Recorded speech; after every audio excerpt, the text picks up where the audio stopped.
Okay, hello interwebs, welcome to Let's Fix Computers. I'm doing an LCD swap on a Sony VPCEA1S1E today. It's this pink affair. Anyway, this is a 14-inch panel, so it's a slightly unusual size. However, the rough procedure is pretty similar on most laptops in fact. So this should be fairly similar to all of you. So I'm going to crack on and just take this display assembly apart. Some people take the display assembly off of the laptop. I don't bother. 9 times out of 10 you can just take the front bezel off. So hopefully this should be nice and quick and straightforward. So let's see how we get on with that.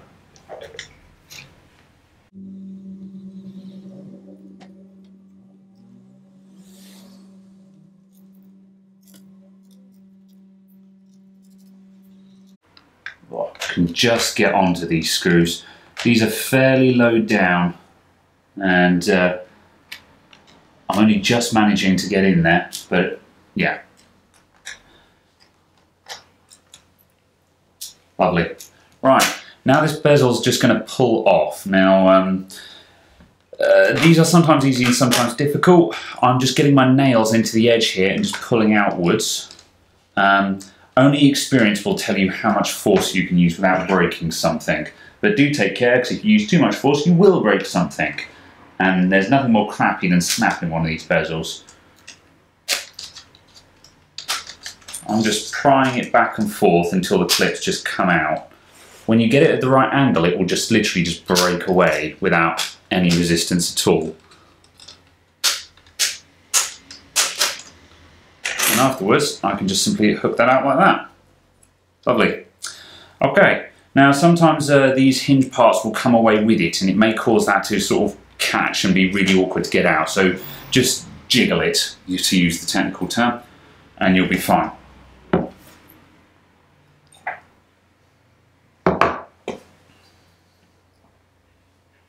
Okay, what we've got here is what's called a razor panel. It's these newfangled things that are very thin. There's no metal frame around the LCD. So this makes them nice and thin, but it also makes them very fragile, unfortunately. I don't like these things. The only instance I've seen of razor LCDs that I do like are the MacBook versions of them. And the reason why I don't mind those is the MacBooks have an aluminium display assembly that provides a completely rigid housing for it to go in. Whereas these things, there's no such luck. Right, I'm just going to move these screws about. I've just taken out a screw that I don't need to, so I'll put that back there. Most of the time these razor LCDs have got 4 screws that go at those points. So there's one hidden under here we'll take out. Then after that, it should just come straight out the front without any other problems.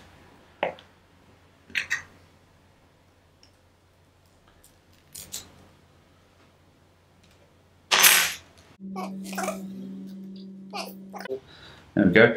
Right, take care for the display cables. You don't want to break those. Sometimes they are, they're held in with tape. Sometimes they're not.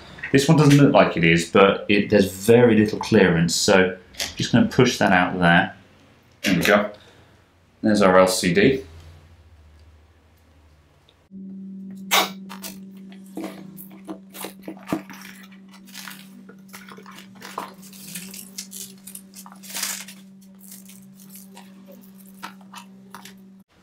Right, and our new one.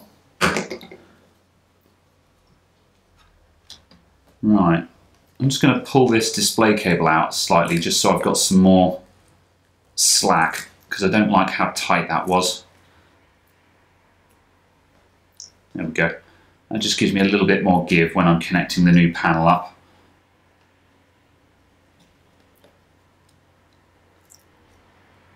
So on the Razer LCD, they're fairly tough, to be honest. However, the big bit you want to watch out for is this controller board on the bottom. You don't want to bend that at all. So best thing to do is just to try and avoid touching it altogether.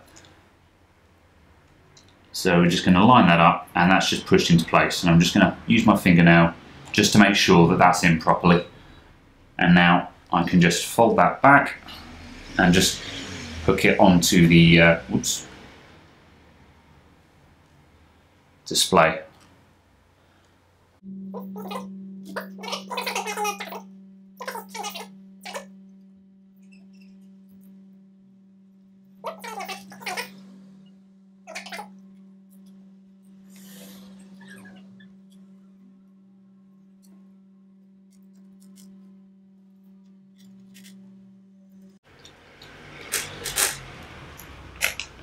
Okay, right, let's do a test run. We've got any battery power?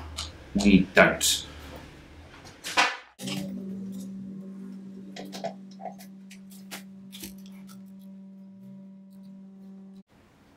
And there we go. That is all fine. There's no defects on that screen at all. So we'll go ahead and we'll finish reassembling that now.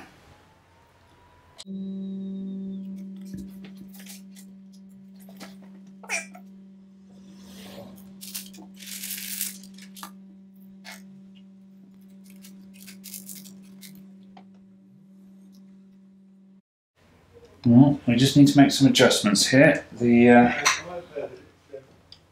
Some of the tabs on this bezel are not clearing the replacement LCD because of the tin foil that covers the front. So we're just going to need to make some slight adjustments.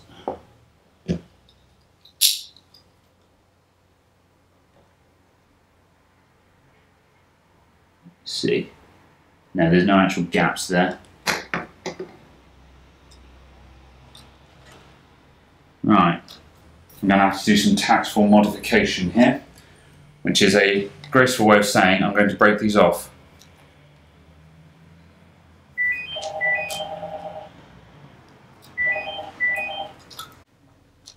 Okay, so we've removed those tabs.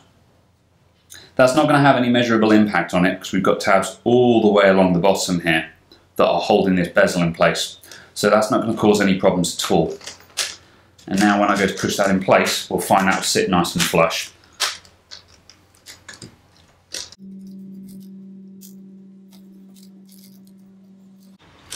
Like that. Okay, let's get some screws back in.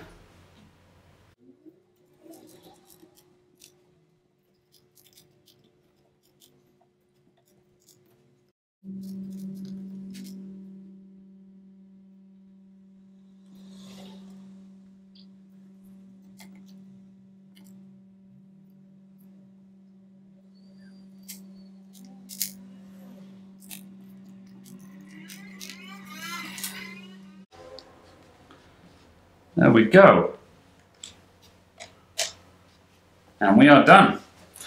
Now the battery is still flat, however, as we saw on our test it did, well, actually, you know what, let's be safe, we'll test it again just to make sure.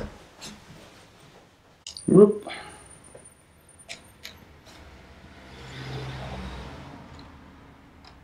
And off it goes. Let that start up. There we go. Okay. Right, we're all done there, so I'm going to give this a clean up now, which I won't bother submitting you to, because I always do, and I will see you all next time. Thank you very much for watching. Goodbye for now.